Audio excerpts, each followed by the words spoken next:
Advertencia. El siguiente podcast está basado en hechos reales. Algunos de los casos aquí presentados aún están sin resolverse.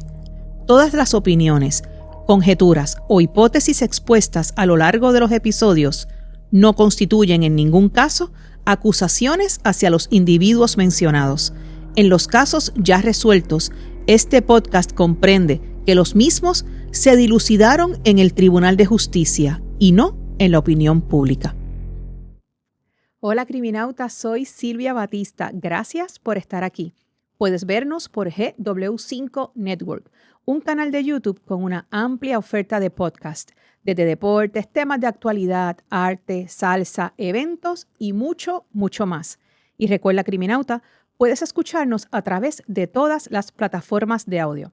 En esta nueva temporada del Hilo del Crimen, quiero decirte, criminauta, que me hiciste falta, de verdad que los extrañaba y que siento mucha gratitud por la comunidad que hemos ido creando juntos. Y quiero, antes de comenzar, saludar a un criminauta muy especial, José Figueroa Menor, y a una criminauta que me saludó en el Sams de la avenida Kennedy y le pido disculpas porque no le pregunto el nombre. Gracias a ambos por ser criminautas y por escuchar el Hilo del Crimen. Y ahora, criminauta, es hora de desenredar el hilo del crimen.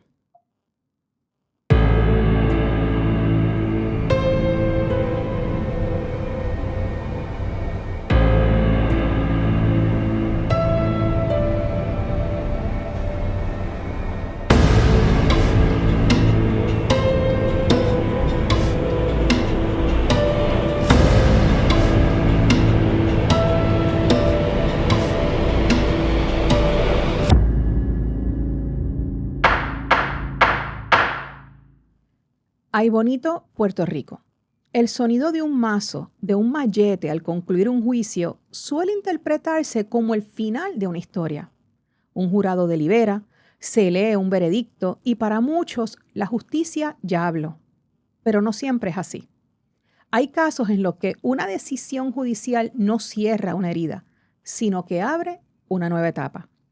Hoy vamos a hablar precisamente de eso, del veredicto contra Elvia Cabrera por la muerte de Gabriela Nicole Prats y de cómo apenas unos días después comenzó otro proceso que obligará al sistema de justicia a volver a examinar prácticamente la misma tragedia, el juicio contra Antonieshka Avilés. 2 acusadas, 2 juicios separados, 2 jurados distintos y una misma pregunta que continúa resonando. ¿Qué ocurrió realmente aquella noche? Hoy, en el Hilo del Crimen, recibimos una vez más a Fernando Fernández, nuestro investigador privado, y a la licenciada Jessica Rivera Pacheco para que nos expliquen los pormenores del veredicto y lo que esto puede significar para el juicio de Antonieshka que está por comenzar. Bienvenida, Jessica. Bienvenido, hola. Fernando. Saludos, gracias por la invitación nuevamente. Un placer estar aquí. Yo estoy tan contenta de tenerlos. Primero que regreso después de estar, ¿verdad?, en el verano, que me cogí ahí un merecido descanso. Un merecido descanso. Ya tenía muchos deseos de regresar y estar con, ¿verdad?, con esta comunidad de criminautas que hemos ido creando, pero también estoy bien emocionada de tenerlos a ambos. Son 2 personas que siempre lo digo y me van a seguir escuchando, lo que admiro mucho y respeto. Son 2 personas con mucho conocimiento y siento que nos vestimos de lujo cuando los tenemos. Así es que gracias por estar aquí. Gracias sí. Por tus palabras. Sí, a mí todavía me da pacho. Eso se le va a ir pasando porque ella no es pachosa. Así es que para nada. Miren, ¿qué les parece si hago un breve resumen del juicio? Pequeñito, a mí siempre me gusta como que entrar en contexto porque siempre hay criminautas que no son de la isla y así pues saben qué pasó en el juicio. Perfecto. ¿Les parece? Pues vamos. El juicio contra Elvia Cabrera se celebró ante un jurado en el Tribunal de Primera Instancia de Aybonito y se extendió por varias semanas. Elvia enfrentó cargos de asesinato en primer grado y violaciones a la ley de armas por su presunta participación en la muerte de la adolescente Gabriela Nicole Prats, ocurrida entre el 10 y el 11 de agosto ¿fue 2025 o 2025? Aunque la teoría del Ministerio Público sostuvo que quien presuntamente asestó las puñaladas fue Antonieshka, hija de Elvia, la Fiscalía argumentó que Elvia tuvo una participación esencial en los hechos al entregar el arma blanca utilizada en el ataque y actuar en común acuerdo con su hija, por lo que también era penalmente responsable del asesinato. Durante el juicio, el jurado escuchó el testimonio de varios testigos, valga la redundancia, y examinó videos, se habló de mensajes, informes periciales y declaraciones relacionadas con la investigación. La prueba buscaba reconstruir lo ocurrido aquella noche y establecer el grado de participación de Elvia. La defensa estuvo encabezada por la licenciada Mayra López Mulero, sostuvo que la fiscalía no logró demostrar la culpabilidad de Elvia más allá de dudas razonables. Argumentó que la investigación presentaba inconsistencias y que no existía evidencia científica suficiente que corroborara la teoría de que Elvia participó de manera criminal en el asesinato. Luego de aproximadamente 4 horas de estar deliberando, el jurado, compuesto por 7 mujeres y 5 hombres, emitió un veredicto unánime de culpabilidad por los cargos de asesinato en primer grado e infracción a la ley de armas. El veredicto resolvió únicamente la responsabilidad penal de Elvia. El caso contra Antonieshka continúa en un proceso separado, con un jurado distinto, por lo que ese tribunal, deberá evaluar de manera independiente la evidencia presentada y determinar si la fiscalía logra probar su caso más allá de dudas razonables. ¿Creen que lo cubrí todo bastante? Súper. Súper. Sí, yo no hubiese podido hacer ese resumen. ¿Algo que quieran Tan añadir? Corto y conciso, ¿no? Nítido. Lo primero que yo quiero hacer es preguntarle lo mismo a ambos. ¿Les tomó por sorpresa el veredicto? Damas primero. Gracias. Un caballero queda uno. Mira, no, porque la fiscalía logró en los últimos 3 testigos que presentó cuadrar el caso. Si tú me hubieses hecho esta pregunta antes de que esos 3 últimos testigos testificaran, yo te hubiese dicho, sí, me tomó por sorpresa. El tiempo que se tomó ese jurado en deliberar demuestra que ellos ya tenían su mente hecha y ellos no deliberaron nada allí. O sea, ellos no fueron nuevamente sobre la prueba a ver qué fue lo que pasó, a repasar. Yo pienso que lo importante para ese veredicto fue los closing statements, que la fiscalía entiendo que fue un poco más específica, efectiva, que la defensa. Y obviamente el transcurso del juicio, donde ya ellos fueron haciendo su mente, pero las últimas 3 testigos, sorprendentemente, la vieron, la escucharon, y todo lo que nadie más había hecho durante 3-4 meses de juicio, esas 3 testigos dijeron qué pasó y cómo pasó. Así que eso es lo último que se le quedó en la mente al jurado. A mí no me sorprendió el veredicto. No significa que esté de acuerdo con él.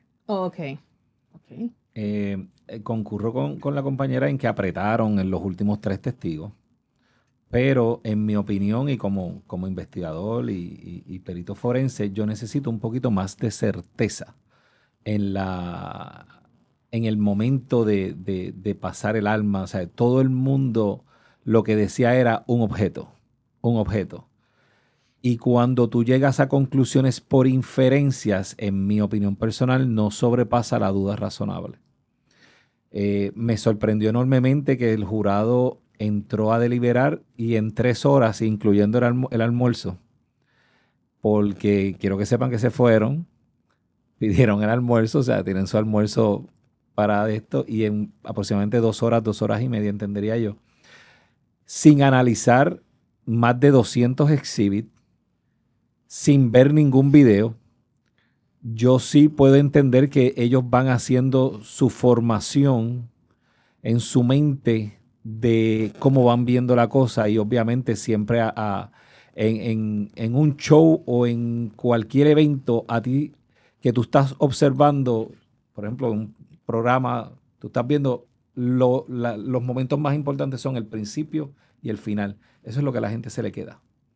Y como dice la compañera, apretaron en el último momento y pues a mí me sorprende grandemente que haya sido tan rápido el veredicto. Normalmente, en mi opinión, cuando el veredicto es menos de 3 horas es porque la persona es no culpable. Cuando es más de 3 horas, pues tú puedes sentir la presión de que están totalmente deliberando o están tratando de convencer a alguien.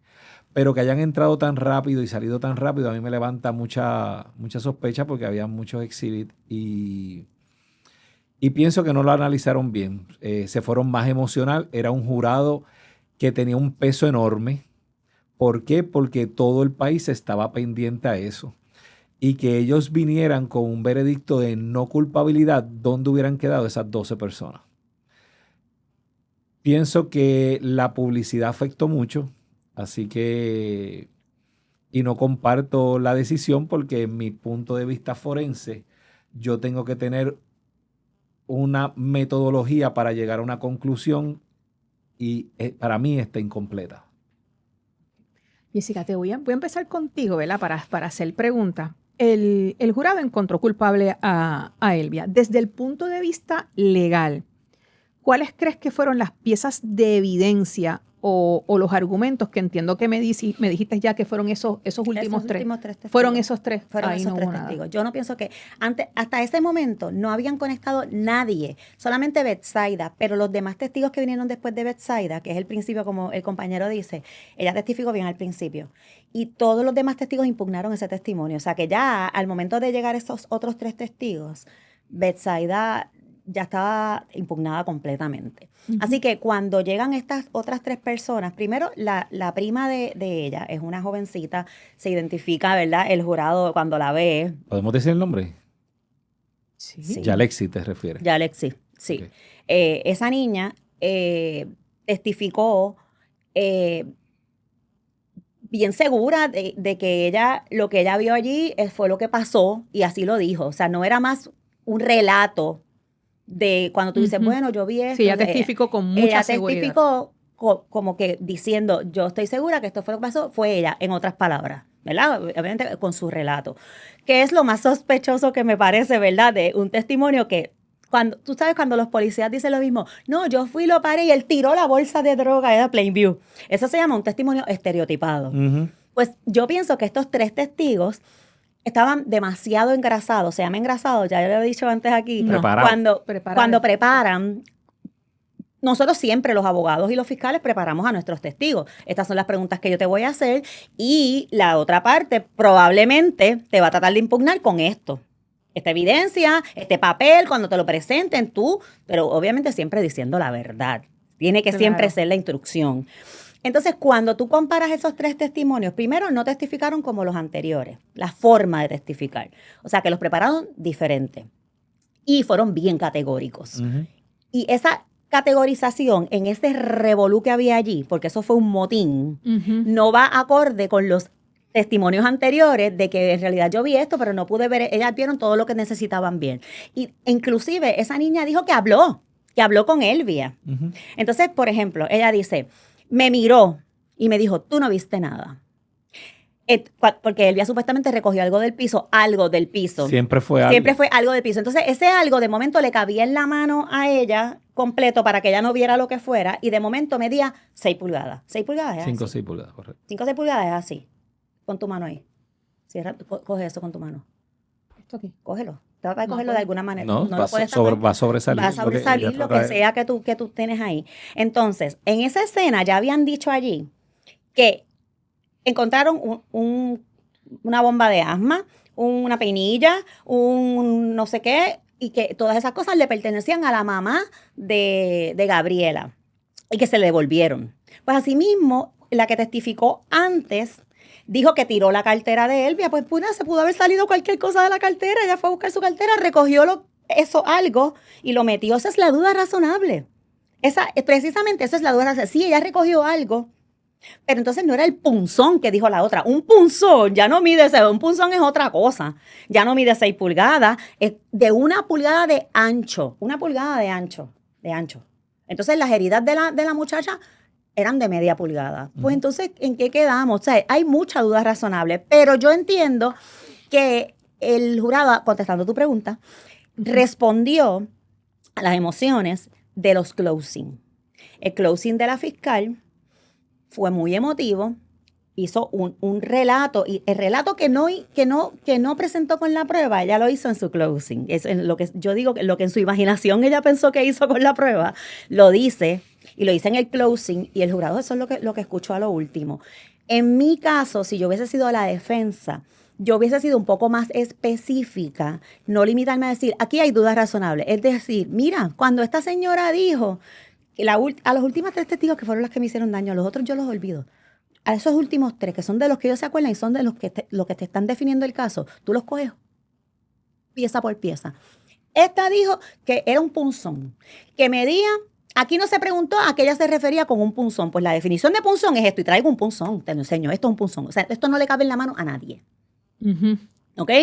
Entonces, 1 pulgada de ancho. Mire, yo saco una regla. Le digo, miren la pulgada aquí. Miren esto es 1 pulgada de ancho. Las heridas, dijo el patólogo, que eran de media pulgada. Ni aunque lo meta de la U. O sea, miren el punzón, miren las reglas. Como cuando en el juicio de O.J. le hicieron poner a OJ el guante. El guante. Y no le entraba. Y no le entraba. Es el tipo de cosa que te contrarresta la emoción. Es la racionalidad vista, que no es lo mismo. Cuando tú ves algo, cuando el dicho ver para creer, exacto, cuando tú ves algo es más probable que se te quede en la mente y que te cree esa duda que tú tienes que sembrar. Así que yo creo que ahí la fiscalía, la defensa se confió en que el caso era un caso flojo porque lo fue, pero lo fue hasta el momento en que sentaron a esas 3 personas. Así que en ese sentido yo pienso que el jurado se fue a deliberar con esta emoción y con esta frase que dijo la fiscal, que rubia, que no Rubio, pues la rubia, que no me sé el nombre de ella, pero había una fiscal que es Silda Rubio, que es la del pelo negro, y la que tenía el pelo rubio, dice que fue en el último turno, y le dice, porque miren, aquí, si esa señora no le hubiese pasado el arma homicida a la hija, no estaríamos aquí, no habría una muerta. Entonces, eso es con lo que tú te vas al cuarto de deliberación, y tú dices, era la mamá, y entonces ahí empiezan las emociones a surgir. Exacto. Fernando, yo creo que en el episodio 61 que cubrimos aquí, que tú estuviste y también estuvo Lali Miranda. Ay, Lali, te mandamos un abrazo. Lali es nuestra química forense, también es criminauta. Nosotros estuvimos hablando, de hecho, de la investigación forense y de lo que había, ¿verdad? Como prueba para este caso. Aun cuando no se había empezado juicio, entiendo yo que no. Sí, porque fue el 61, no había comenzado el juicio. ¿Crees que van a haber nuevos elementos o tú crees, o sea, sacados de la investigación, o tú crees que ya se ha presentado toda la evidencia que se presentó en el caso de Elvia, es la que va a haber para el caso de Antonieshka? Yo entiendo que es toda la evidencia. Han salido rumores sobre un teléfono iPhone Pro Max, pero son rumores. Como dice la canción, son rumores. Así que en ese aspecto, pues no te puedo dar certeza, pero entiendo que va a ser la misma evidencia. Me gustaría abonar un poquito a lo que la compañera acaba de decir. Me llamó mucho la atención el testimonio de Alexis, que con la fiscalía era muy certera y muy precisa. Pero cuando venía la defensa, todo era no recuerdo, no entiendo, me puedes repetir la pregunta. Una muchachita de 16 años, que creo que tenía a ese momento, había muchas palabras y muchas frases que tú sabes que la prepararon. Repítame la pregunta, aunque puede sonar normal, estando en un juicio y que se siente un testigo y te conteste de esa manera. De esa edad no se expresan así. Eso lo hago yo. Repítame la pregunta. Pero eso me levanta mucha sospecha. Dentro del closing argument, de los argumentos de cierre, entiendo que la defensa de Elvia, ¿verdad?, encabezada por Mayra López Mulero, y se me olvida el nombre del que hizo el closing, pero trajo algo que yo no me había dado cuenta. Trajo 2 documentos de 2 declaraciones juradas a la misma vez. Yo no lo vi venir. Cómo el policía tomó 2 declaraciones a la misma hora a dos personas distintas. O sea, esto te crea dudas sobre el proceso investigativo, la basura de trabajo que realizaron en este caso. Así que, ¿verdad?, comparto la opinión de que fue bien emocional, como ellos lo hicieron. En el caso de la defensa fueron tal vez más metódicos en llevar al jurado a tratar de entender el punto de lo que es la duda razonable en este tipo de casos. La definición, como dice la compañera de punzón, en las heridas en el cuerpo son totalmente diferentes a unas heridas incisocortantes de doble filo o de un solo filo. El patólogo en su testimonio, que a pesar de que también fue de los últimos, no pudo negar que pudieron haber sido diferentes armas con las mismas características. Y más allá, también determinó que las heridas provenían de diferentes ángulos. Si las heridas provienen de diferentes ángulos, pues no necesariamente fue la misma persona. Claro, estamos hablando de Elvia, que en el caso de Elvia, pues se le está acusando por pasar algo que bajo inferencia se entiende que fue el alma homicida. Y ahí ha entrado de la evidencia circunstancial. Yo hice un post en mi página de Facebook, Detective Fernando Fernández, donde explicaba si la evidencia circunstancial pudiera ser tanta como para superar la mala investigación y superar la duda razonable. Y se los puse ahí a las personas. En mi opinión personal, era que no. El ser investigador criminal, el ser perito forense conlleva más certeza, más análisis para llegar a una conclusión. Como ella explica, un punzón, ¿cómo tú no lo viste si tiene que sobresalir? Uh-huh. ¿Me sigue? La cartera. Esa cartera, ¿dónde está? Porque si cogió el arma tenía sangre.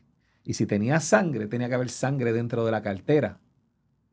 Elvia tenía que tener sangre en las manos de lo que cogió en el piso. O sea, hay una serie de elementos forenses que quedaron huecos. ¿Cómo llegó el arma de nuevo al lado de la cartera? Si es que lo estaban usando en otro lado para matar a la muchacha. Correcto. O sea, eso no tiene sentido. Es que no tiene ni siquiera sentido. Hay muchas cosas que no tienen sentido. Y entonces ahí es donde yo digo, wow, no es que solamente había dudas razonables, porque la duda razonable es bien subjetiva también. Claro.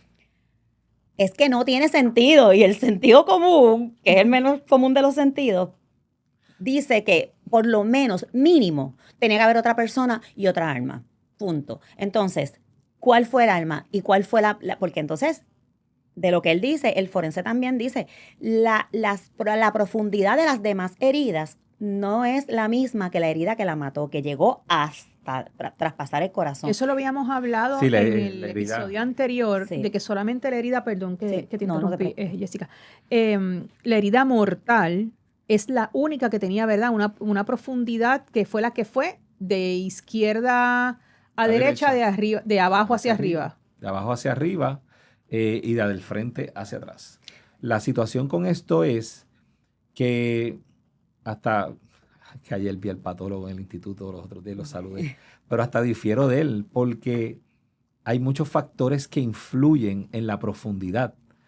El tejido, cartílago, huesos, el impacto. O sea, un objeto que mide 4,5 pulgadas puede llegar más profundo dependiendo dónde tú lo entierras y con la presión que tú lo ejerces, ¿verdad? Puede llegar 1 pulgada más y no necesariamente tiene que medir lo que él midió con un bisturí, que tampoco utilizó una sonda o una regla para llegar a una conclusión más certera. Me sorprende muchísimo. Y otra cosa es que, por ejemplo, dicen que el arma, la cosa, porque es una cosa todavía. El algo. El algo ese, que unos lo veían con punta plateada, otros lo veían como un punzón, otros lo veían, no se sabe. Alguien lo vio rosado, o sea, como la cartera multicolor que era tornasol. De momento era de marca, era coach en un momento dado. Siempre fue coach, fíjate. Estamos ahí por lo menos. La cartera era coach. Pero lo que te quiero decir es que si tú tienes un arma de 5 o 6 pulgadas y una herida de profundidad de 5 o 6 pulgadas, tú tienes que meter el arma y entonces después sacarla así como con pinzas casi para poderla sacar para atrás y volverla a apuñalar porque se queda apoyado ahí. Por ende, el mango. Por eso te digo, no tenía mango. No tenía mango. Era la puya nada más, entonces tú cogiste la puya así y lo entraste y lo sacaste con unas pinzas. ¿Será? Porque O sea, la herida no puede medir lo mismo que el arma, a menos que no hayan encontrado el arma, espetar. Porque yo sí te puedo espetar algo o pegarte contra una pared, ¿verdad? Y entonces te quedaste ahí pegado. Ahí y entonces está el problema de no tener el arma. Pues te digo. Exacto, es que como no hay arma. Nunca se pudo recuperar el arma, pues no. Pero es que no se inspecciona el área verde y si el arma la tiraron para el área verde. Es más, date la vuelta por allí y pasa y a lo mejor la encuentras. A mí me ha pasado. ¿Eso se podría usar? Bueno, yo no sé, a mí me ha pasado. Bueno, yo he ido 30 días después y he encontrado. En el caso de Casella, encontraron el arma en un pastizal al frente del colmado como un mes después. Él dijo que se la robaron y ahí fue que entonces cobró sentido que fue él, que la que empezó con eso de que fue él y que le dio con que fue él fue la Comay, no la investigación. La Comay empezó a decir, chequense a porque esa armería estaba, el día que él dijo que le robaron las armas, la armería estaba cerrada. Porque era el Día de los Padres y estaba cerrada. Y entonces ahí con eso empezó, porque lo entrevistaron. A él lo pillaron y él bajó la ventana y dijo 20 cosas allí. Sí. Y entonces de ahí es que empieza. Y resulta que encontraron el arma cerca de la casa.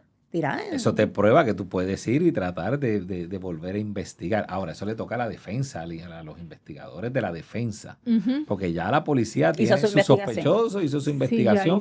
Ya ellos cerraron y esta es su línea de acusación. Una de las cosas que yo me di cuenta de este caso es que la policía tenía una teoría. Y ellos hicieron una investigación para corroborar esa teoría. No hicieron una investigación y después sacar la teoría de lo que investigaron. Fue al revés. Es cuando tú dices, yo creo que Silvia, este lipstick es mío, yo creo que Silvia me cogió mi lipstick. Porque yo tengo un lipstick así y no lo encuentro. Entonces yo empiezo a buscar el lipstick en tus cosas. Y yo encuentro un lipstick, a lo mejor tú tienes el mismo. Y no necesariamente es el mío. Tuyo. El mío no aparece. Pues esa fue la investigación que ellos hicieron ahí. Hablando de la defensa, Jessica, ya la defensa dijo que no estaban de acuerdo con el veredicto. ¿Qué recursos ahora ellos tienen para ir en alzada, si así es que se llama? Sí. Y también te pregunto que ahorita mencionaste lo de que el testimonio de Betsaida estaba impugnado. ¿Qué significa eso para efectos de nuestros criminautas que no conocen los términos legales? Cuando tú empiezas a sentar testigos, tú lo que estás haciendo es una película y tú los empiezas a sentar como en orden cronológico de cómo fueron pasando las cosas. Claro, te tienes que guardar un wraparound para lo último, que es lo que ellos hicieron, pero muy sospechosamente, ¿verdad? Pero ella, pues es una testigo presencial, ¿verdad? Que ella miró, que le consta de propio personal de los hechos, porque entonces están los otros testigos que son los forenses y los demás. Pero ese testigo de hecho, tú lo presentas y dice su historia. Pero entonces, una forma de impugnarla es el contrainterrogatorio. La confrontas con cosas que dejan dicho que son mentiras. Pero otra cosa es cuando tú tienes, por ejemplo, yo digo, yo estaba allí con mi mamá y mi mamá y yo estábamos hablando con el investigador. Pues si nosotras dos estábamos hablando con el investigador a la vez, y ese fue mi testimonio, pues tenemos que haber escuchado lo mismo. Así que cuando sientan a mi mamá, si mi mamá dice, no, pues ese día yo me fui a buscar un café en lo que Jessica hablaba con el investigador, pues entonces me impugnaste. Lo que yo dije no es verdad. No es verdad porque no concuerdan los testimonios. Yo me estoy inventando que mi mamá estaba allí para darle peso a mi testimonio de que había otra persona también allí. Y a lo mejor no es inventando, a lo mejor estás creando en tu mente lo que pudo haber ocurrido cuando tú no estabas allí. Bueno, o cuadrándole porque cuadras el caso. Tú dices, vamos a darle credibilidad. Entonces después a mi mamá se le olvidó, porque eso pasa, los testigos los cuadran, porque tú no eres estúpida tampoco. Como cuando te dicen, es como un bolígrafo. Como un bolígrafo, exactamente. Cuando ella dice, a mí la fiscal me mandó a decir, yo te garantizo, y eso ya yo lo dije en el otro podcast que yo aparezco, yo no es que la fiscal probablemente no le dijo, di que es como un bolígrafo. No, ella decía, era algo y entonces cuando uno empieza era como un bolígrafo. Sí, como un bolígrafo, pero ya había otro testigo que dijo como un bolígrafo. O sea, es que tú cuadraste eso ahí. Pues cuando hay otra persona que dice que es un punzón, que no es como un bolígrafo, pues tú estás impugnando ese testimonio. Cuando tú dices que Elvia bajó alborotando y hay un video donde Elvia sale bajando, caminando lo más normal con ella, porque ella dice que no andaban juntas. No andábamos juntos, exacto. Entonces, cuando tú tienes otro testigo que dice, pues, ¿quiénes fueron? Pues fuimos Elvia, Betsaida. Pues si estaban juntos, pues le impugnaste. Porque ella decía que no estaban juntos. El video se ve que estaban juntos. La teoría de la fiscalía es que yo puedo caminar cerca de ti, pero no andar contigo. Pero entonces tienes otro testigo de los que ella sí reconoció que andaban con ella, diciendo, pues estábamos Elvia, Betsaida. Ah, pues entonces andaban juntos. Eso es impugnar. Eso es impugnar. Y en cuanto a la otra pregunta que me hiciste, la defensa ya hizo lo primero, pedir por escrito una absolución perentoria, que arrestaran el fallo. ¿Qué es arrestar el veredicto? El juez tiene la potestad de decidir mediante la previa solicitud de parte que hubo duda razonable, y eso es lo que se llama el arresto del veredicto. Y el juez, entonces, eso se llama una absolución perentoria. Tú la tienes dos maneras de pedirla. O allí en el spot, puede ser antes de presentar tu prueba, y el juez puede resolverla en el spot o guardarse su determinación. Puede ser después de que tú terminas de presentar tu prueba, si vas a presentar prueba, y el juez puede guardar su determinación, o puede resolverla en el spot, o puede, después del veredicto, tú lo haces por escrito y le dices al juez, mira, juez, la realidad es que a pesar de este veredicto, aquí hubo duda razonable por esto. Eso yo no lo hubiese ni radicado, y te voy a decir por qué. El juez, cuando acogió el veredicto, dice, y este tribunal acepta el veredicto por estar correcto en derecho.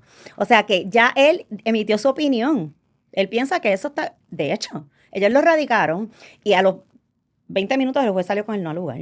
En ese fin de semana largo, ellos lo radicaron el viernes y el juez la bajó inmediatamente. Por eso es que por eso es que el juez, cuando le dice que si la sentenciaban ahora, la defensa le dice que no, que le dé una fecha posterior para ellos poder radicar la absolución perentoria. Pues hay que hacer un informe, ¿verdad? También, que de eso también, en el caso de Elvia no, porque ella los años los tiene espetados, tú sabes, pero puede ser una de las razones, y otra de las razones es tú necesitas, tú cogiste el golpe ahora, tú necesitas pensar. Claro. Tú le dices, no, dame el informe, aunque el informe no sirva para nada. Claro. Dame el informe. Las radicas, tienes 30 días para recurrir de ese no al lugar, al apelativo. Después, cuando el apelativo resuelva, tienes 30 días para ir al Supremo de eso, todavía no lo han sentenciado, de esa determinación de que no hay arresto del fallo. Uh-huh. Después, allá la van a sentenciar. Eso va a ser en septiembre, a finales de me parece que el 27 de septiembre. Algo por ahí. Sí. Algo por ahí. Ese día la sentencian. Después de ahí, de ese día, tiene 30 días la defensa para ir al apelativo de la sentencia. Y ahí lo que tú radicas es un escrito de apelación, donde tú pones los errores. Error del tribunal de primera instancia por esto, y comienza a transcurrir el término para que tú transcribas esa prueba, todas esas cosas, y entonces se somete un alegato con posterioridad en el apelativo, y después, pues, entonces el Ministerio Público, a través de la Oficina del Procurador General, se opone a eso. Tienen que estarse de acuerdo con las transcripciones. Eso es un proceso larguísimo. Ya veo. Entonces, sí, larguísimo. Y entonces después, el tribunal resuelve de apelaciones, y todavía, si confirma, pueden recurrir al Supremo. Si revoca, la Fiscalía puede recurrir al Supremo. O sea, que estamos hablando aquí de 2 años. Año y medio, 2 años. En ellos intentar... Ellos tienen todavía muchos recursos a su sí, haber para tratar de dejar sin efecto esa determinación de ese jurado. Ahorita estábamos hablando, Fernando, de las heridas. Para efectos de que, ¿verdad?, de que los criminautas se les refresquen, fueron 11. Uh-huh. Solamente una fue mortal, que fue la que dijimos. La que llega al ápice del corazón. Okay. Y para dejarlo bien claro, no se pudo establecer en el juicio que fueron todas cometidas por Antonieshka, que fue entonces a quien Fiscalía dice que se le pasó el arma. Bueno, lo que pasa es que bajo testimonio lo único que tú tienes es a Miriamni indicando que cayó algo en el piso y Antonieshka lo cogió y la apuñaló y hizo este movimiento por la cadera. Exacto. Que ese es el único que es cónsono con el informe patológico del patólogo. Okay. Es el único que es cónsono. Lo otro que tienes es a Betsaida Caratini indicando que la pega contra el carro y le hace este movimiento de abajo hacia arriba. Como puños. Como puños de abajo hacia arriba. la situación está en que cuando enseñan la foto de Antoniewska con las heridas en la mano, no es cónsono con coger el arma de esta posición, es cónsono con cogerla en esta posición. Entonces, ahí hay una incongruencia a nivel forense. Tienes que establecer si estaba de pie, si estaba acostada.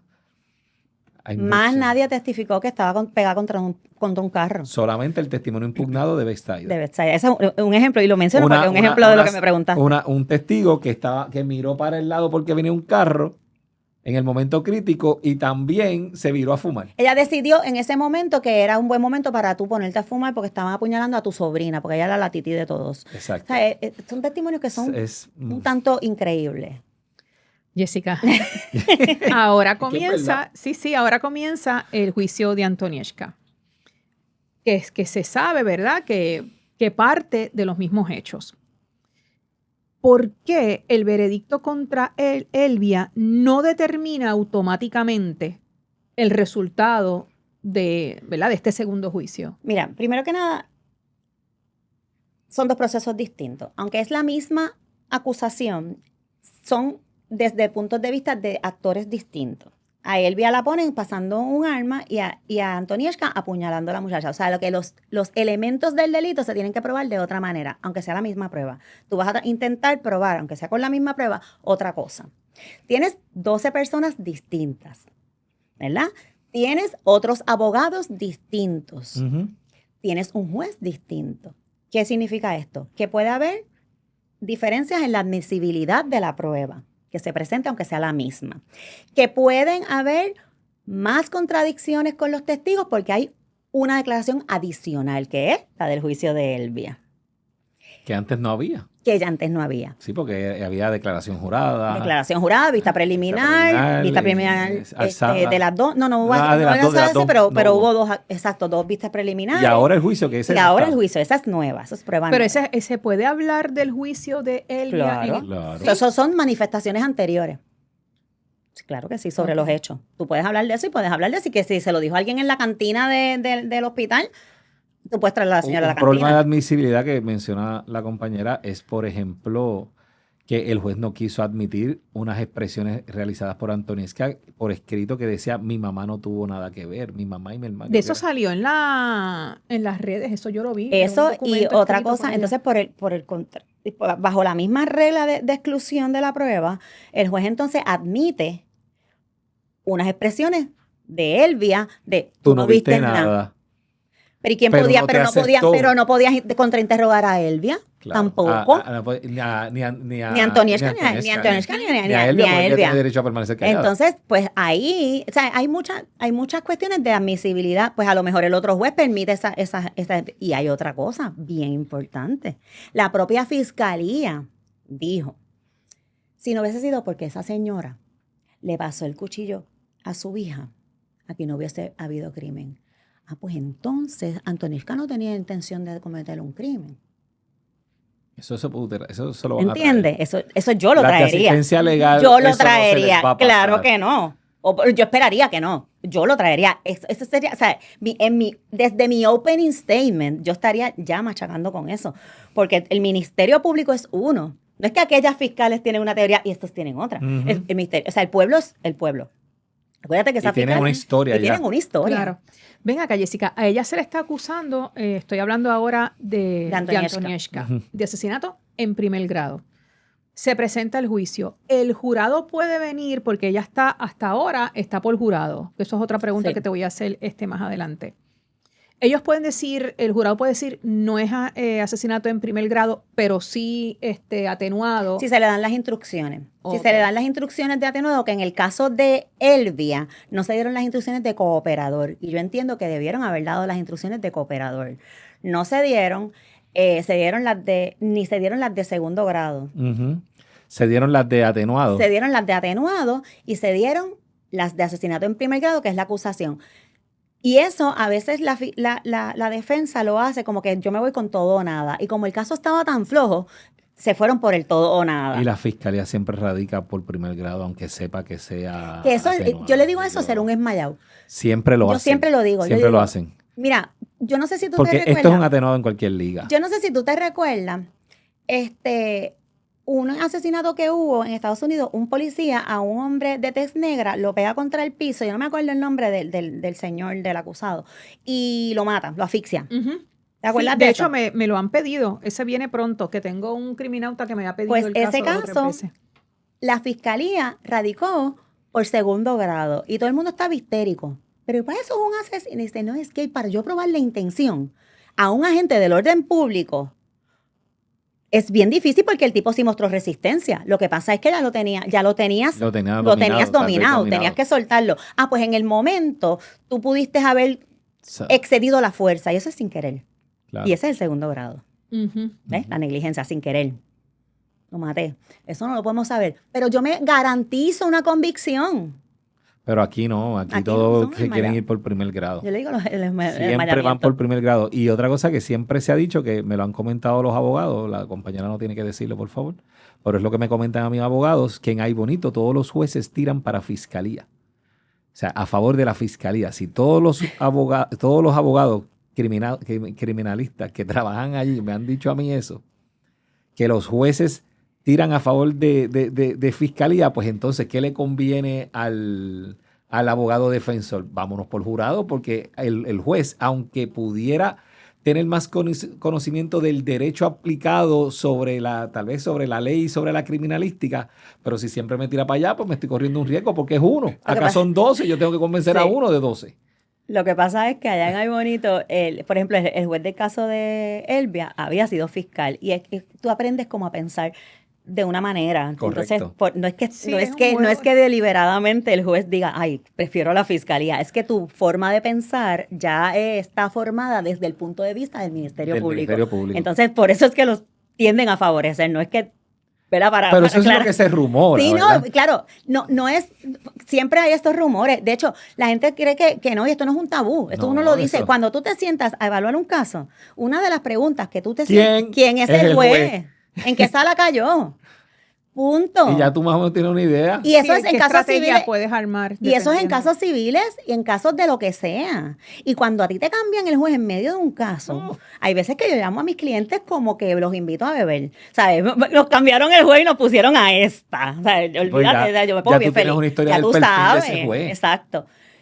O nos cambiaron al juez. Tengo que decirte que vamos a considerar un plea porque... Son realidad. Eso es realidad. El juez es un ser humano que ha tenido sus experiencias de vida. Ahora, fíjese, licenciada, me llama mucho la atención que este juez interrumpía, este juez anotaba, este juez buscaba aclarar cuando lo que está buscando la defensa es crear la duda. Él buscaba aclarar. Pues yo hubiera esperado tal vez una decisión más pensada sobre la absolución perentoria. No. Pero es bien raro que un juez le lleve la contraria a un jurado. No, es que él no lo iba a hacer, porque él estaba convencido, y además él estaba, como lo dijo, él estaba convencido de que esa señora, si hubiese sido, yo no tengo duda de que si hubiese sido un tribunal de derecho, hubiese salido culpable igual. Fernando, pensando otra vez en el juicio de Antonia Shka, ¿cuál tú piensas que es el talón de Aquiles de la investigación y si crees que tienen algún fuerte?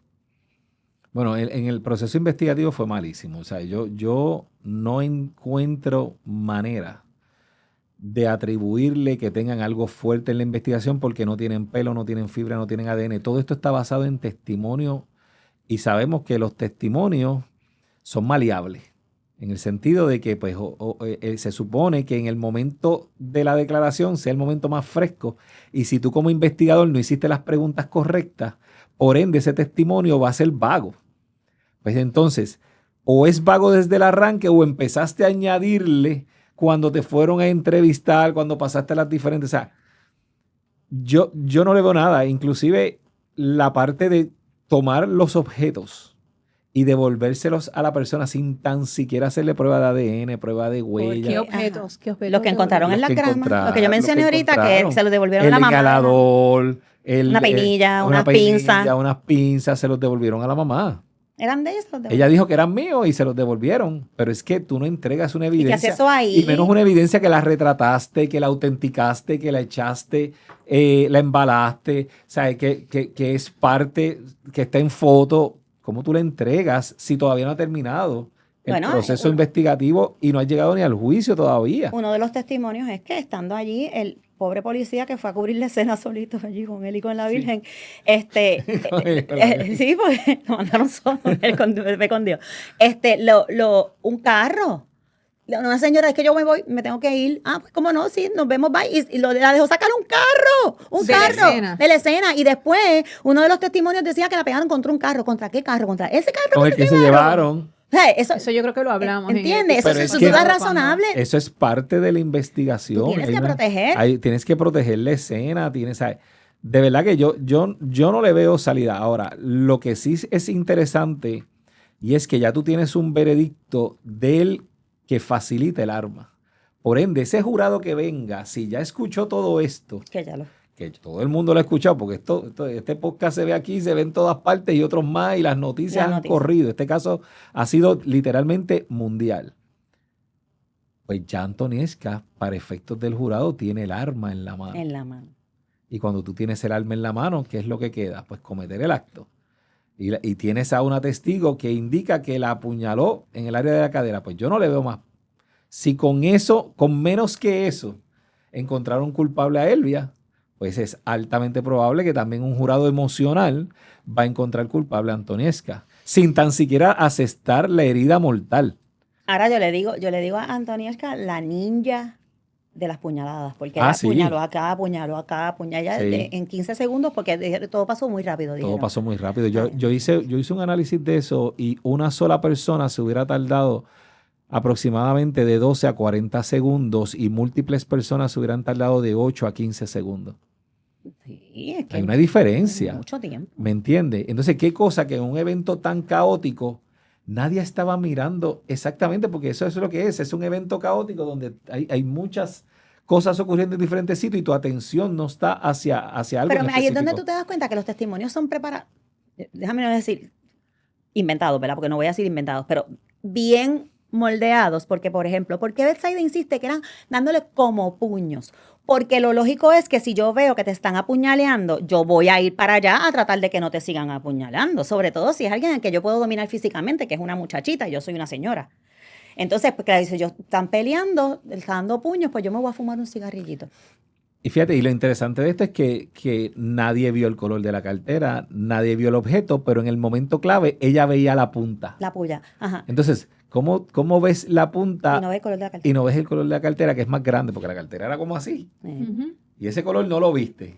Pues, entonces tampoco viste la punta. Además, allí la defensa le llegó a establecer que tanto Antonieshka como Gaba Figueroa tenían una cartera crossbody también. O sea que, porque van a decir, en una pelea, ¿de dónde salió el arma? Si no salió de la cartera de Elvia. Pues mira, pudo haber salido de donde sea, del bolsillo de alguno de los varones que tienen bolsillo, de las carteras de las que estaban peleando con ella. Correcto. O sea, hay dudas razonables, yo la veo por todas partes. Jessica, ahora, todavía, perdón que te interrumpa, todavía la defensa de Antonieshka puede cambiar de jurado a un juicio por derecho. Mira, no? Eso ya se supone que no se puede hacer. Lo que pasa es que yo pienso que por lo que hablamos del ahorita, veredicto, no se puede, ya no se puede porque ya empezaron el procedimiento, okay. ya juramentaron el primer panel y una vez tú juramentas el primer panel, el juicio comenzó, ¿verdad? Y no puedes decir, ay no, ahora quiero. Pero en este caso particularmente que se da una convicción en la sala vecina de la mamá de ella que está acusada de lo mismo, sería un hecho bien interesante que yo estoy segura que ni el juez ni la fiscalía se iban a oponer a ese cambio que se pudiera levantar, porque no es que la regla dice categóricamente que tú no lo puedes hacer, lo que pasa es que no deberías hacerlo. Yo pienso, o sea, no está estrictamente prohibido, no hay una jurisprudencia que dice bajo ningún concepto, ¿sabes? Categórico. Okay. ¿Qué me ibas a decir? Y perdona que te interrumpí. No te preocupes. Se fue, perdón. Se fue, no te preocupes, no hay problema. Perdón. No, es que sabes que yo dije, si no lo digo, se me pasa. Sí. A mí me pasa lo mismo. Pero no hay problema. Ahorita te acuerdas. Sí. Después me acuerdo. Sí. ¿Qué pasaría, Jessica, con el caso con el veredicto de Elvia si Antonieshka sale Esa inocente? era la pregunta. ¿Esa era la pregunta? Esa era la pregunta, porque tienes a una persona acusada en primer grado, encontrada culpable, y si de repente Antonieshka sale no culpable o sale en atenuado. No pasa nada, mira.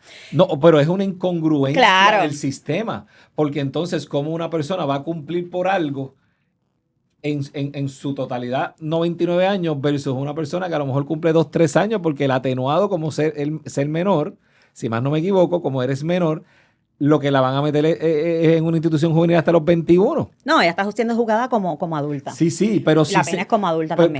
Porque y oriénteme, ¿verdad? Tal vez aquí, en la parte de que es por primer grado, pero si se bajara atenuado. No, va a cumplir. ¿Pagaría los 15? Sí, los 15. Ah, ok, bueno. Mira, yo digo nada automáticamente. No es Claro. que claro. Dicen, Antonieshka absuelta, pues Elvia, no, porque son dos juicios distintos. Lo primero que este juicio estaba construido para que se vieran a la vez. Exacto, pero las defensas eran encontradas. Por eso tú ves... Y cuando hay defensas encontradas, se separa. No, se separó por una cuestión procesal en este caso. Claro, siempre los abogados solicitan que lo separen, pero particularmente en este caso se separó por una cuestión procesal, porque Antonieshka estuvo back and forth con el asunto de si era procesable o no era procesable. Así que los procedimientos no se paralizan para las dos. Correcto. Pues el juicio de Elvia comenzó antes. Por eso es que tú ves que de momento pareciera que le estaban haciendo un juicio a Antonieshka y no a Elvia. Uh-huh. Porque era la prueba, lo prepararon así y no lo cambiaron. La estrategia dijeron, fíjate, vamos a hacerlo así lo hicieron.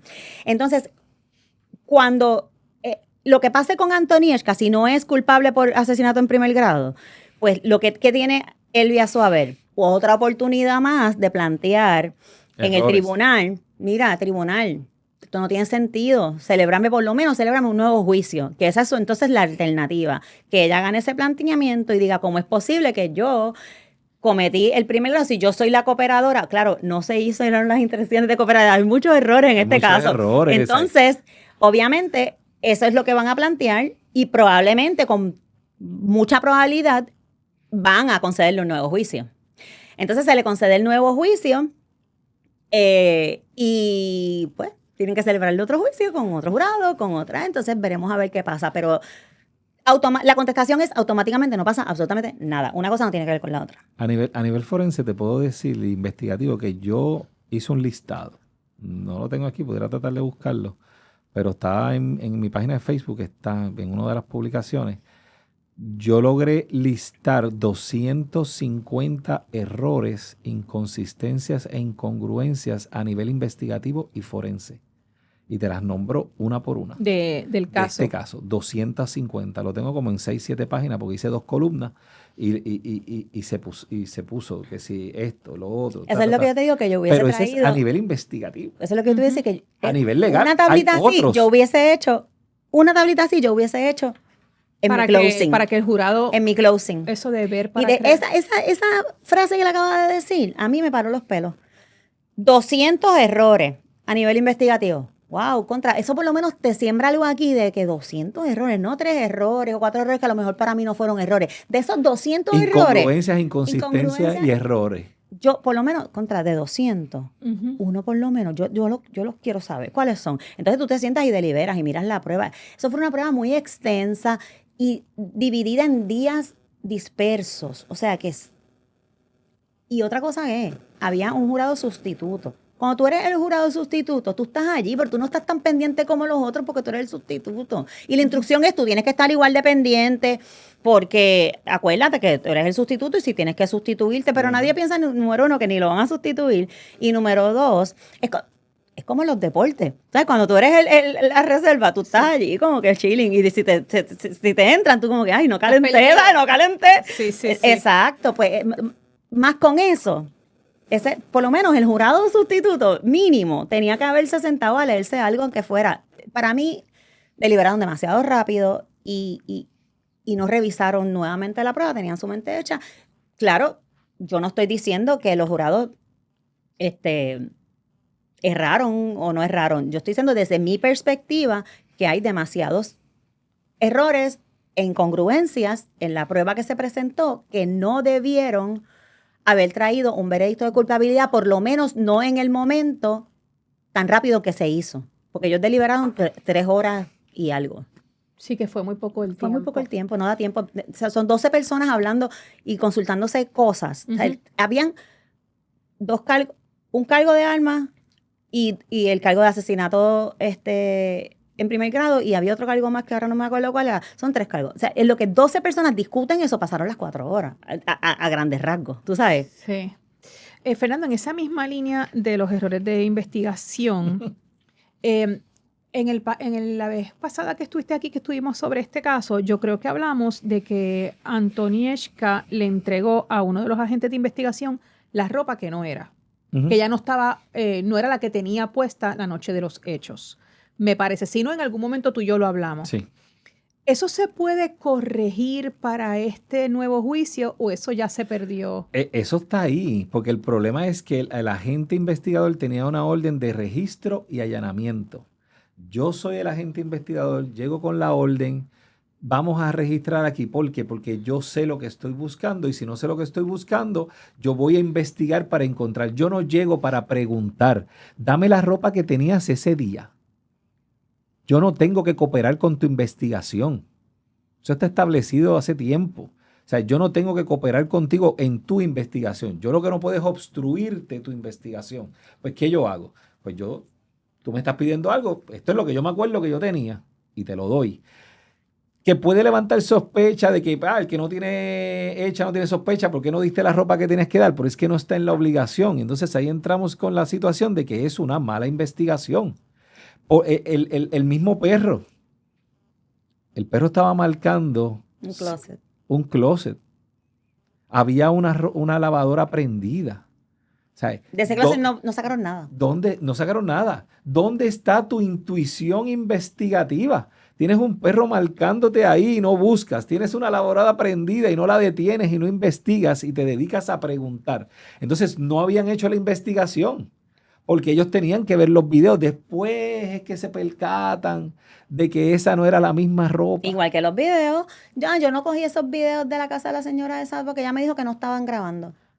Hello. Tú te llevas ese DVD y lo examinas. Y la otra cámara tenía el mismo ángulo. ¿Qué sabes tú? Pero que sabes tú. Se cae de la mata. Es una investigación malísima por donde quiera que la observe. Entonces, parece increíble. La ropa de Noxisa. Parece increíble que en mi ámbito, que es privado, en ocasiones encontramos cosas que ellos, que son 2, 3, 4, trabajando a la misma vez, se les pase. Es que tú vas después. Yo voy después. O sea, yo voy a analizar lo que me da la defensa como investigador. ¿Tienes algún dato, alguna teoría o algo que tú piensas, un ángulo que se deba de profundizar? Que había otra persona con otra arma. Y que esa persona pudo haber aceptado la puñalada fatal o otra puñalada. Por ejemplo, el mismo Chris Ángel indica que él estaba separando a Antonieshka de Lela. Y cuando miren la parte de atrás, tiene sangre. Pues entonces, y lo apuñalaron. Por eso es que yo le digo la ninja de la puñalada. Entonces, ¿cómo yo te estoy jalando el pelo y estamos aquí peleando y a él lo apuñalan cuando yo tengo mis 2 manos ocupadas jalándote el pelo? ¿Qué pasó con eso? ¿No se habló de quién lo apuñaló? No se le radicó cargo a nadie tampoco. A nadie. Entonces, tú tienes a Miriam que pateó la cabeza 2 veces según su testimonio. Es una agresión grave. No, pero es que automáticamente no sería cooperadora porque le aplicaría. Porque tienes estás aplicándole el cargo a Elvia por pasar algo, pero tienes a otra que está golpeando en el momento. Tienes otra que nunca se menciona, que es Carolyn Plata, que solamente hablaron que sea un traje azul, que sea aquello, que lo otro. Nunca la trajeron. Yo había escuchado, me puedo equivocar, que era testigo de la defensa, pero la defensa, pues cuando terminó, como entendió que no había los elementos para sostener el delito, pues no trajo testigos. ¿Ve? Y entonces hay muchos vacíos, hay muchos huecos, la historia no está contada completa a mi pensar, y a mí no me cabe duda, yo estoy tal vez un 90% seguro que ahí hubo otra arma.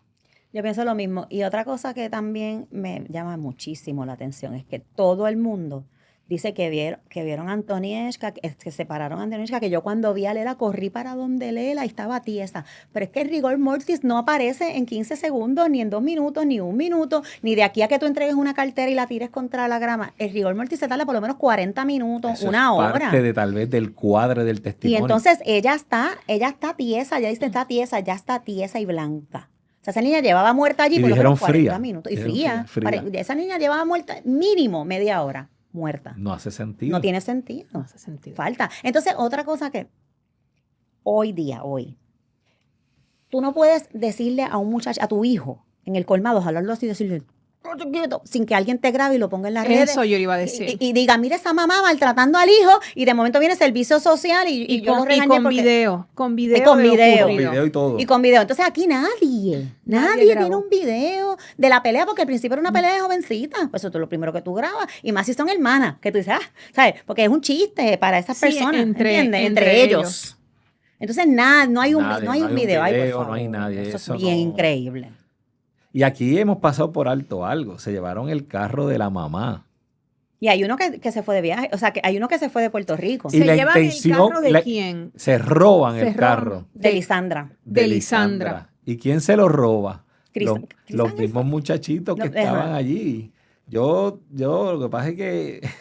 Pero no, eso salió ya en la prensa. Sí, supuestamente no fue que se lo llevaron para llevar a alguien a la casa. No, ese fue otro carro en el que llevaron a Lela. Pero Chris Ángel era amigo de Lela y es hermano o es familia de uno de los que están involucrados en el robo del vehículo. Uh-huh. Y yo no sé, yo veo eso ahí como que muy extraño, de que el familiar sabía que iban para el desvío, que el carro iba a estar allí, y que de repente entonces pasa lo que pasa, pero entonces estos muchachitos que están allí se llevan el carro, se lo roban. Es una broma, o sea, porque, ¿entiendes? Por eso digo, es una broma, te robaste el carro, lo dejaste abandonado.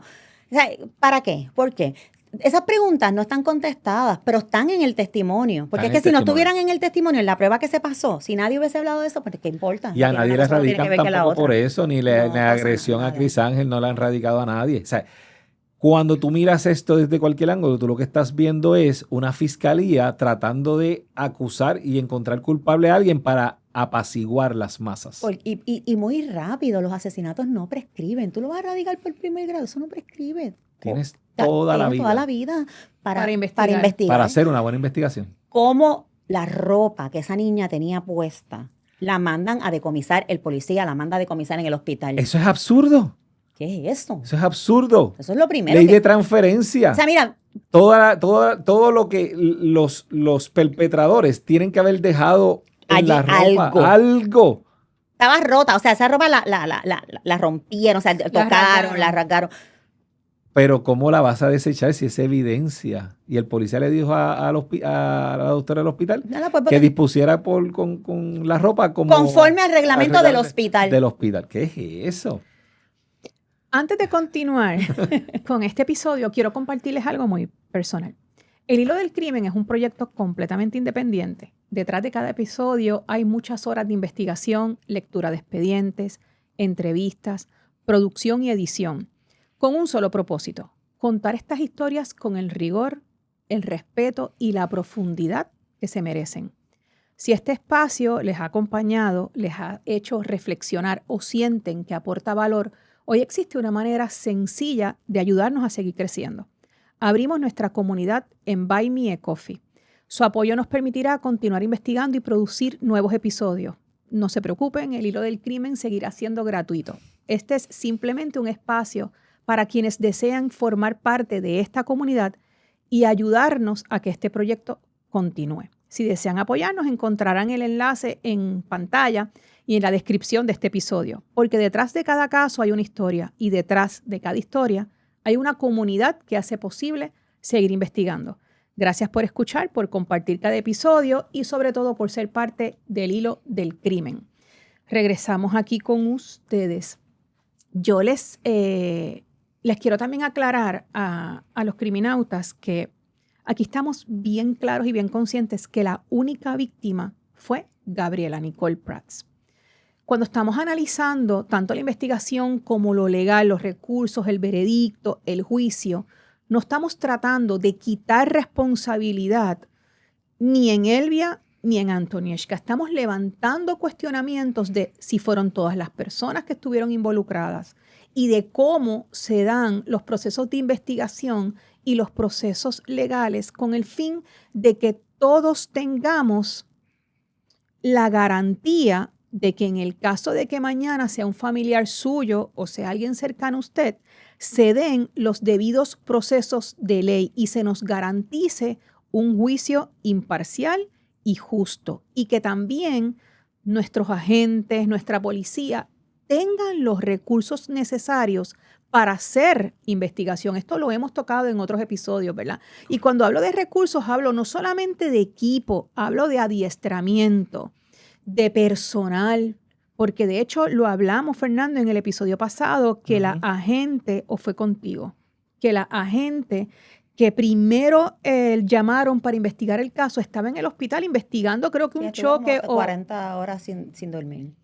O sea, como una gente que está extenuada, bendito, porque tiene horas y horas de trabajo, se supone que entonces empiece y entre a investigar un caso tan complicado como este. Y las contestaciones de ellas eran... Yo no sé, a mí me dijeron que le tomara una foto y yo le tomé una foto. Porque ella va automatizada. Estaba automatizada. Ella era una documentóloga. Ella iba a documentar todo, ella no estaba investigando. Y eso es parte de lo que logró probar Mayra López Mulero con el contrainterrogatorio que le hizo. Exactamente. Y entonces no se supone, porque aunque tu gestión y tu, ¿verdad? Porque cada uno tiene su participación, todos son el Estado, todos son policías. Si tú ves algo que te llama la atención, aunque tu jefe te haya dicho, vete a tomar una foto a ese, más nada, y tú ves a uno al lado que también, y te está raro, pues tú le tomas una foto a ese otro también, claro, aunque no te la hayan pedido, porque tú eres un agente del orden público y lo explicas. Técnico de escena, exacto. Tú eres investigador forense. Hay muchas cosas. Yo también he dicho, y abonando a la aclaración que le hiciste a tus criminautas. Mira, aquí las expresiones que nosotros hacemos, no, porque a mí ni me da ni me quita si Elvia va a la cárcel o no va a la cárcel. Lo que sí nos da y nos quita a todos es que el día que el Estado, porque sí, te señale a ti y diga, tú hiciste esto y tú no fuiste y no tengas cómo demostrarlo, tú vas a querer que hayan personas que cuestionen al sistema y digan, espérate, eso no se hace así, esto se hace de esta manera. Y si no lo pudiste hacer bien, hay un dicho que dice, es mejor tener un culpable afuera que a un inocente adentro. Y eso, aunque suena fuerte, pero es la realidad. La realidad es que cuando tú lo ves de afuera, tú dices, no, pero es una asesina y tú haces tu juicio y todo el mundo tiene derecho a hacer eso. Pero desde el punto de vista ético y moral, uno tiene que defenderse y defender a los que no se pueden defender del Estado. El Estado no es tu amigo. El Estado no está defendiendo a Gabriela. El Estado está defendiendo al Estado, porque los crímenes se cometen contra el Estado, a través de otros ciudadanos, obviamente a Gabriela. Pero el Estado no está defendiendo a Gabriela. El Estado no es el abogado de Gabriela. No sé. Gabriela es la víctima. Y nosotros queremos que cumpla, ¿verdad? Y pague su deuda, su deuda con la sociedad, el culpable o los culpables. Y aquí todo tiende a indicar, y yo coincido con el compañero, en que, cada vez que digo compañero me acuerdo de Juan Miguel, esto no lo debería decir, pero siempre lo digo. Coincido con el compañero en que la prueba tiende a indicar que hay más de un actor. Entonces, hasta que tú no tengas esa pieza que falta de rompecabezas, porque esto es un rompecabezas, que tú no lo puedes ver completo hasta que no pones la última pieza. Y si te falta una pieza, no tienes el rompecabezas completo. Si tú tienes un rompecabezas en tu casa de 40 piezas y tienes 38, tú lo botas porque no sirve. Pues mírenlo de esa manera y cuando vayan entonces a hacer críticas contra las personas que no pensamos tal vez como la masa piensa, pues entonces piensen que usted podría ser Elvia o que usted podría ser Antonieshka, y yo no estoy diciendo que Elvia y Antonieshka son inocentes, porque eso no es lo que yo estoy diciendo. Que no se le probó en un juicio la culpabilidad más allá de dudas razonables, y son dos conceptos bien diferentes. Es diferente. Concurro con ella. Es lamentable que la gente le escriba a uno diciéndole, porque no es tu hija. Bueno, lo que pasa es que, perfecto, no es mi hija, pero ¿qué vamos a hacer cuando sea la tuya la que estén acusando y no sea la que esté muerta? O sea, todos estos derechos que nosotros tenemos que salvaguardarlos. Porque tenemos derecho a un juicio imparcial, tenemos derecho a un debido proceso de ley, tenemos una serie de derechos que protegen la libertad del ser humano, que es inviolable. Entonces, que el Estado, con el dinero que nosotros aportamos a él, nos acusen con una investigación tan chapucera, levanta cuestionamientos serios de cómo se utiliza el dinero de los contribuyentes para hacer las investigaciones. Y quiero dejarte saber que en mi oficina están llamando personas que son lo que se conoce como las víctimas de delito, los sobrevivientes víctimas de delito, buscando investigaciones privadas. ¿Por qué? Porque han visto las fallas del sistema a través de los últimos 2 juicios, el del biólogo, que fue una malísima investigación, y ahora el de Elvia, que también la investigación fue malísima, y se están dando cuenta de que hay que investigar más a fondo los casos. ¿Qué piensan que va a pasar ya para ir cerrando? ¿Qué piensan que va a pasar en el juicio o que ustedes quisieran aportar alguna idea del juicio de Antonieshka? Mira, a mí me da mucha pena con la situación de todas las partes en ese caso. Y te voy a explicar por qué. En el caso de Antonieshka, estamos hablando de una joven también de 10 y pico de años, 18, 19 años tiene ella ya, que se está enfrentando a un proceso bien fuerte que se juega el resto de su vida en este proceso. Que ya tiene la mancha de la opinión pública y ya tiene la mancha de la convicción de su mamá por los mismos hechos. El juez en este caso está tratando de ser bien cuidadoso, pero tiene las manos atadas, porque mira las alternativas de ese juez. Las alternativas de ese juez es postergar el caso para que haya un cooling period, pero ¿va a haber un cooling period? Después de que ya yo te expliqué cuánto tiempo se va a tardar el proceso de apelación de Elvia. Eso es una. Pero ponle que el proceso de apelación, que Elvia diga, yo no voy a apelar, a mí no me importa. Y venga a final y firme porque los 30 días se acabaron y ella no hizo nada. Todas las vistas del caso de Elvia están en las redes sociales. So, el que quiera ir a ver, va y ve. Son un montón de testigos. El juez los quería juramentar todos antes de comenzar el juicio. Eso no se puede, porque no tienes un jurado constituido, tú no has comenzado un proceso. O sea, está bien atado de mano. La defensa, por su parte, ha hecho hasta lo indecible para que se le garanticen los derechos a su cliente. Pero, ¿hasta dónde se le pueden garantizar?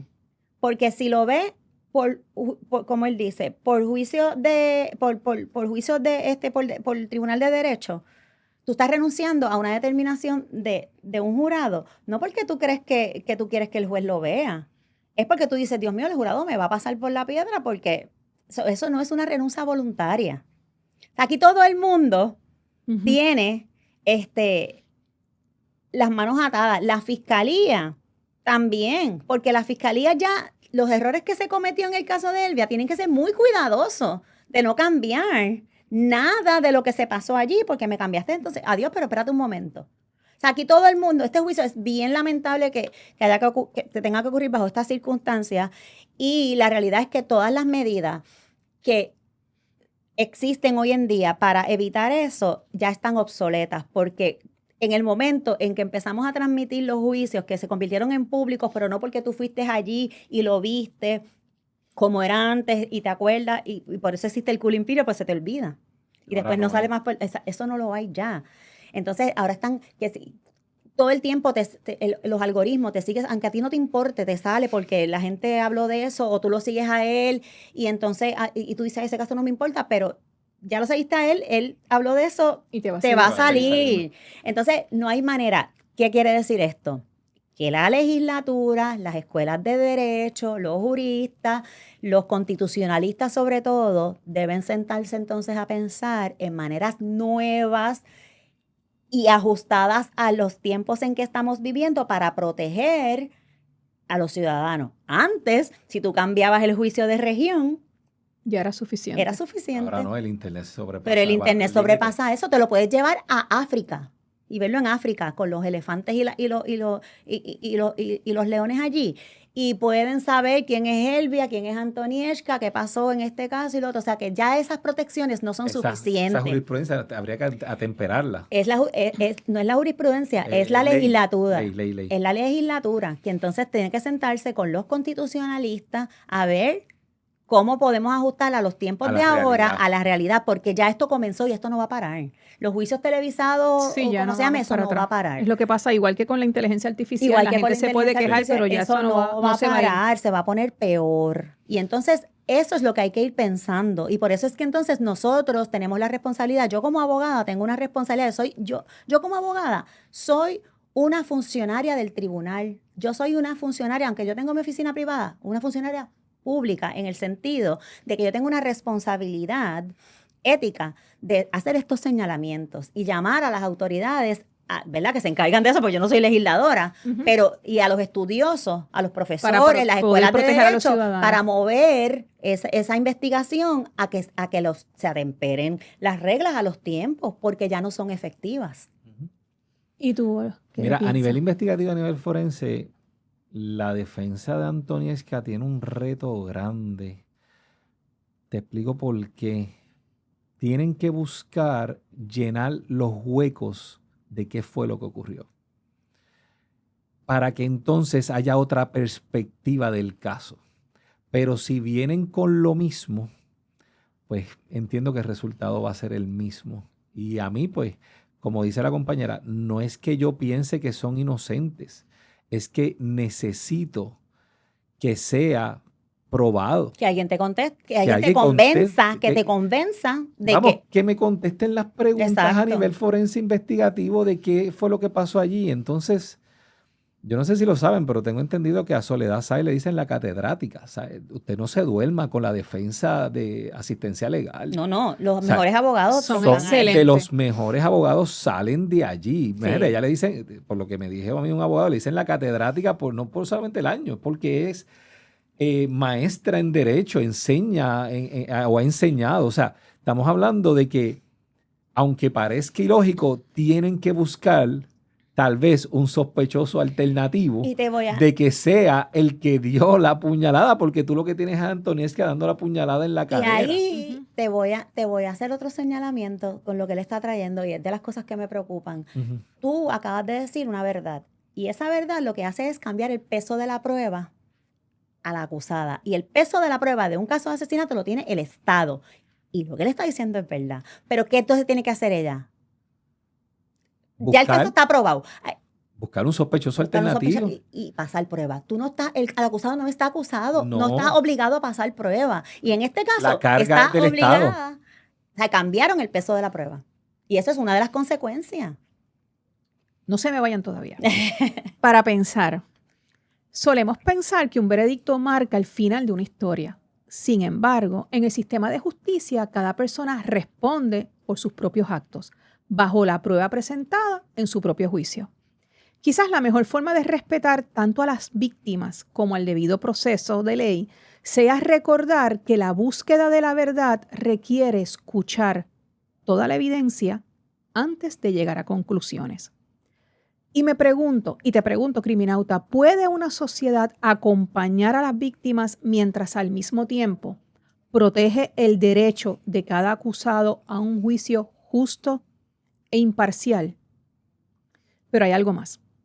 En los días posteriores al veredicto surgieron expresiones que intentaban responsabilizar a la madre de Gabriela por lo ocurrido aquella noche. Y me parece que es una reacción que merece una reflexión más profunda. Cuando ocurre una tragedia, muchas veces buscamos una persona a quien señalar, a alguien sobre quien depositar toda la responsabilidad moral de lo que sucedió. Quizás porque nos hace sentir a nivel personal que si esa persona hubiera actuado de otra manera, el desenlace que nos está afectando habría sido distinto. Pero esa necesidad de encontrar un culpable inmediato puede alejarnos de las conversaciones que realmente importan. Juzgar una acción individual no resuelve un problema social. Tampoco construimos una sociedad más segura para nuestros niños y jóvenes. La violencia, los conflictos y las decisiones que terminan en tragedia rara vez tienen una sola explicación o un único responsable desde el punto de vista sociocultural. Esto no significa que no existan responsabilidades legales ni que las decisiones de las personas no deban analizarse cuando corresponde. La respuesta no consiste en preguntarnos qué hizo o dejó de hacer una madre en el peor día de su vida. La respuesta está en reconocer que ninguna familia debería enfrentarse a una tragedia como esta, en la cual la única víctima ya no está entre nosotros. Como pueblo, no resolvemos nada sentándonos a juzgar a los involucrados. Si queremos cambios, tenemos que a nivel individual cuestionarnos qué permitimos como sociedad. ¿Cómo protegemos a nuestros menores de edad, que en Puerto Rico son menores hasta los 21 años? Y ver de qué forma aportamos en valores y recursos. Y recuerda, criminautas, en el hilo del crimen no siempre tenemos todas las respuestas, pero seguimos haciendo las preguntas que no debemos dejar de pensar para encontrar respuestas juntos. Yo le quiero dar las gracias a ambos por estar aquí. Fran, quiero que ambos hablen de, ¿verdad?, de dónde tienen sus redes, dónde tienen sus oficinas. Ahí estamos, mira, con Fernando Fernández, que Fernando siempre sale en nuestros episodios del hilo. Es un recurso muy valioso y como te dije al principio, te respeto y te agradezco que estés aquí. Igual, mi respeto al podcast y a ti también. La admiración es mutua. Me pueden conseguir en Facebook, Instagram, Detective Fernando Fernández, en la página de internet, elartedetectarmentiras.com. También para consultas para casos criminales, civiles y peritaje forense, pueden llamar al 787-276-5619. Ahí llama y solicita su consulta y estamos a la orden siempre en el hilo del crimen para los criminautas y un placer ser parte de la familia. Oye, ¿y los perritos aparecieron? Negativo. Bueno, los perritos. Todavía sí, y yo aquí en el hilo del crimen hemos estado pendientes. Que los sacaron del país. ¿Unos perritos? Sí. A un Rottweiler y a un French Bulldog que estamos buscando. ¿Se trata de perritos? Estamos buscando. Wow. Estamos buscando. Jessica, cuéntanos de ti. Bueno, sabes que yo no soy tan pública como, yo tengo una oficina en Atorrey, en el Centro Cooperativo Plaza, oficina 903, a la orden de todo el mundo. Mi teléfono es 787-765-3943, pero no estoy en redes, no me promociono de esa manera. Toda la vida ha sido por referidos de mis propios clientes y he mantenido esa práctica. Pero todos están bienvenidos si necesitan de mi servicio. Y es una mujer brillante. Gracias. Sí, Jessica, crecimos juntas, nosotras estudiamos juntas en el mismo colegio, pero realmente, más allá de que la conozco su inteligencia y sus argumentos y su expertise, y así es que de verdad que se los recomiendo a ambos. Gracias. Gracias. ¿Y si esto sale el 17 de agosto? Sí. Pues entonces cumplo años. Pues mira, ya saben. Me canta ese día. Cuando estén viendo el podcast, al final me cantan. Pues, criminautas, gracias por estar aquí. Como siempre, que yo les agradezco por ver los episodios, por comentar, por los likes que dan y los casos que me sugieren. Recuerden que vamos a estar ahora en Buy Me a Coffee, buscan el hilo del crimen. Siempre vamos a seguir saliendo, ¿verdad?, en este formato en YouTube y en las plataformas de audio. Esto de Buy Me a Coffee es para crear una comunidad quizás un poquito más, ¿verdad?, íntima, donde vamos a subir quizás entonces algún tipo de recurso que aquí no se toque. Por ahí van a poder entonces comunicarse conmigo y vamos a ver si seguimos creciendo. Así que muchas gracias por estar aquí. Siempre a la orden. Hasta el próximo episodio, Criminauta. Gracias, saludos.